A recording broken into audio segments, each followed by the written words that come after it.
Hope you're all still awake. Late Night Mega here, and let's go watch a bunch of cutscenes. And skip our first heart container.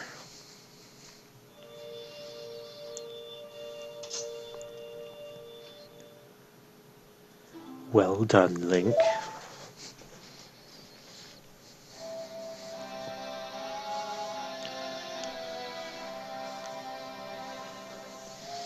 Thou hast fairly demonstrated thy courage. I knew thou wouldst be able to carry out my wishes. Now I have yet more to tell ye. Wouldst thou listen? Well, I mean, it gives you a choice, but you don't really have a choice. O wicked man of the desert, cast this dreadful curse upon me.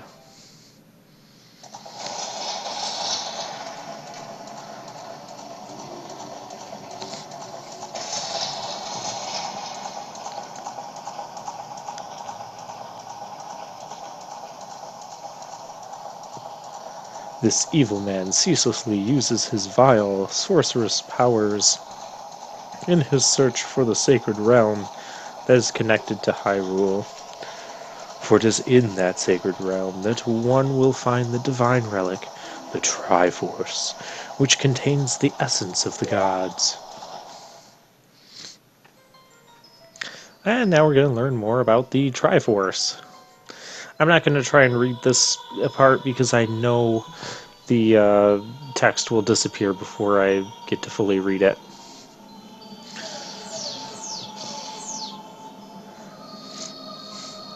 I always thought this was kind of a really neat scene as well.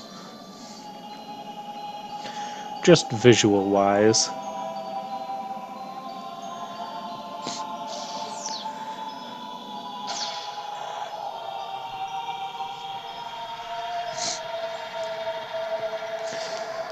And this is also the first Zelda game that really went sort of in-depth on the storytelling.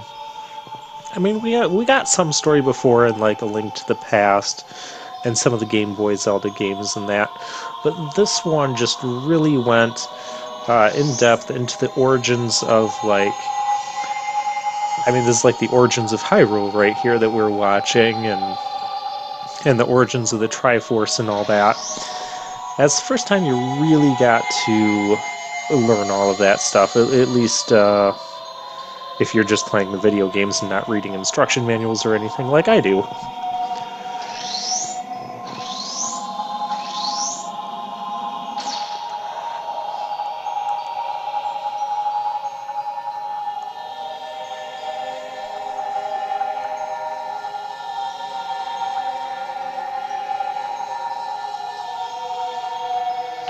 I really love that part of the music as well.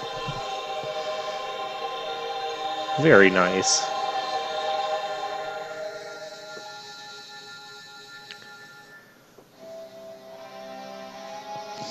Thou must never allow the desert man in black armor to lay his hands on the sacred Triforce. Thou must never suffer that man with his evil heart to enter the sacred realm of legend. That evil man who cast the death curse upon me and sapped my power. Because of that curse, my end is nigh. Though your valiant efforts to break the curse were successful, I was doomed before you started. Yes, I will pass away soon, but do not grieve for me. I've been able to tell you of these important matters.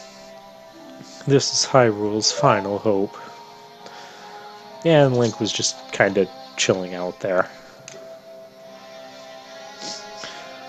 There thou wilt surely meet the Princess of Destiny. Take this stone with you. The stone that man wanted so much that he cast the curse on me.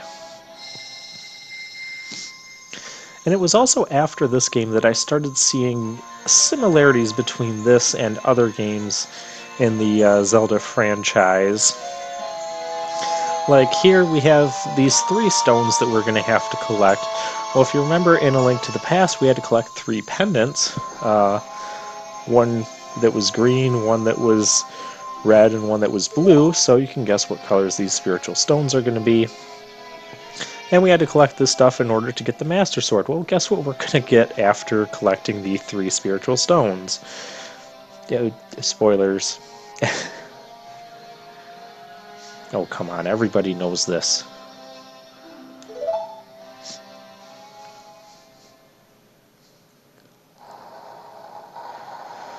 And the Deku tree is dying off.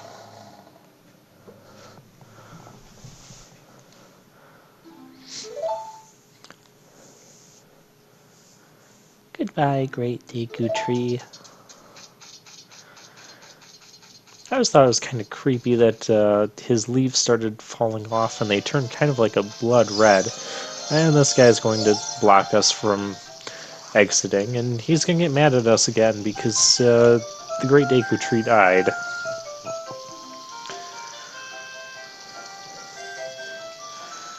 And it's somehow our fault. Yeah, whatever. Let's see. Do I need money?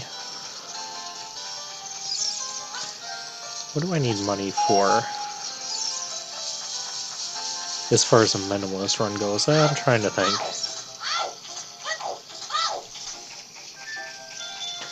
Oh well, let's go to the castle. But first, another cutscene. Oh, you're leaving.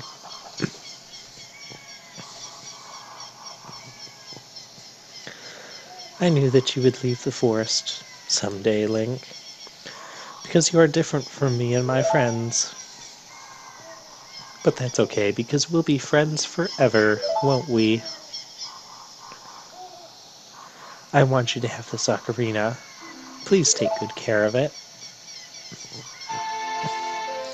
And then, it's always weird in some of these scenes where Link is given something and he just kind of stares at it with like this, huh? What is this mystical thing? And as it sparkles and stuff in his hands.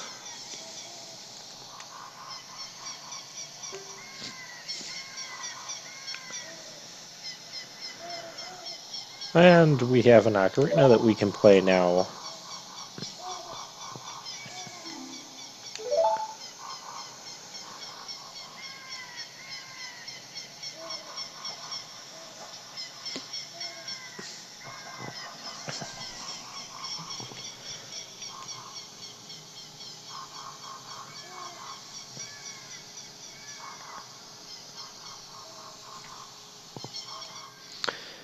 Now, at this point in the game, there's like a lot of side stuff that kind of opens up. Actually, more will open up after we go meet the princess. Oh, the stupid owl is coming. And I'll kind of briefly go over some of the things we can do. But of course, I'm not going to do them because, well, this is a minimalist quest. Oh, why don't I explain that while he rambles? Excuse me. And I can't scroll past. Oh, I can zip past this. You guys catch all that? No one did, but no one wants to hear it again. He literally does not tell us anything really important. Now you're going to see me roll around like this because it does move you slightly faster, and it will help me get to the castle before it closes, because at nighttime it closes while the drawbridge shuts. You'll see. But yeah, we could go to the Lon Lon Ranch. We could do a mini game there and pick up a bottle. There's also a piece of heart there. We could get out in the pasture in this like little shed or barn area. One thing I noticed that's a little bit different about the GameCube iteration of this, or the GameCube port, or whatever you want to call this, is that it seems to get dark a lot quicker. If you make it to the top and then jump off, you should be able to get 20 rupees. I'm going to show that off. I remember I found this out just by like screwing around. I'm like, oh, I'm gonna invade the castle. There we go. I took damage for that. Oh well, it was worth it. But now it is nighttime. I think I need it to be daytime. There's a certain dog, if we get the dog and have it follow us back to the owner's house, we'll get a piece of heart with that. There's an archery minigame we could play.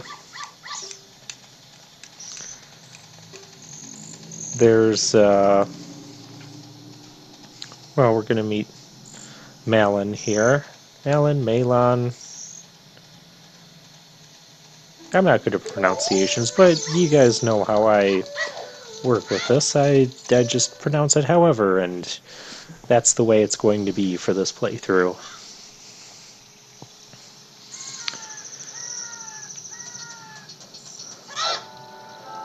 Also, you could go into the Lost Woods back at the forest. Annoying Owl is here again. Nope, I don't want to hear that again. He just kind of tells us about the castle and sneaking in. But I already know all that. And if you don't know all that, I will show you. Oh, and by the way, you can also do this. And get one of those guys. Now the first thing I'm going to do is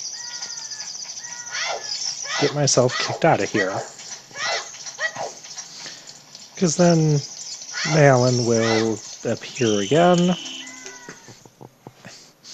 and give us a chicken egg that will hatch come morning, and we use that to wake her dad up.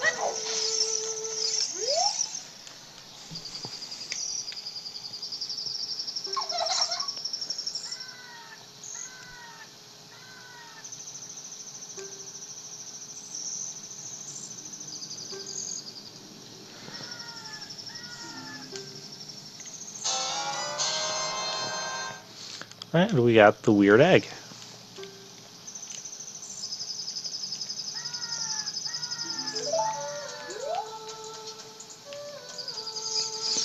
With the vines, you have to be kind of in the middle one to climb all the way up.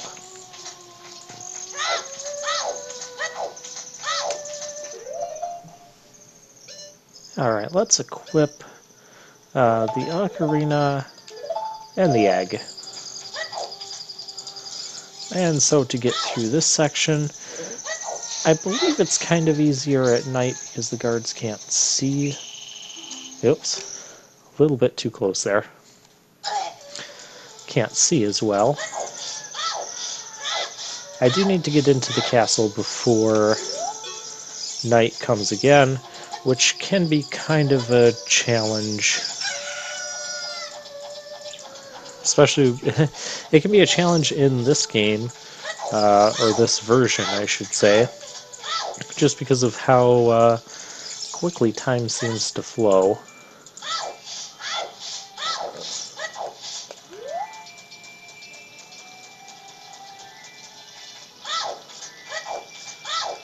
But then we kind of just follow along this path.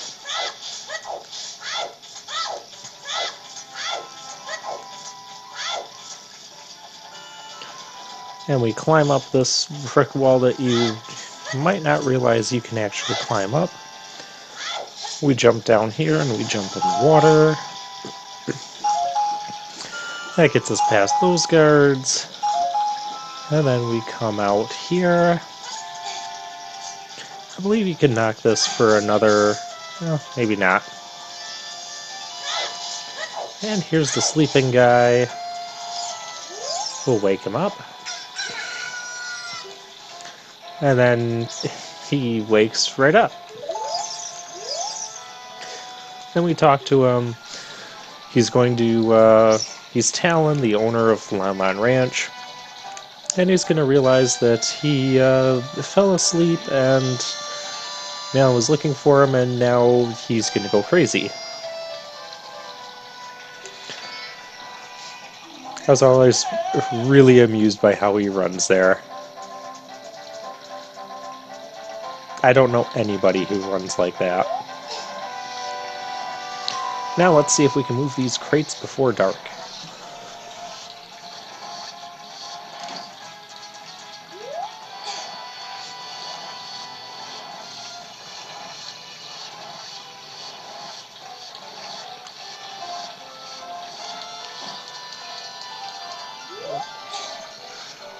Just grab and pull and then grab and push. Nothing to it, really.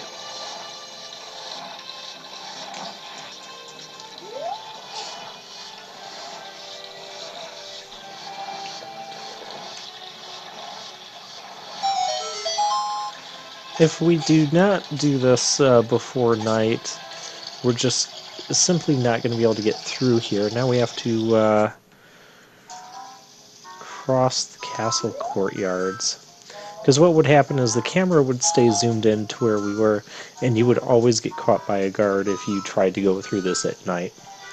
But we made it. So next time we will sneak through the castle courtyard.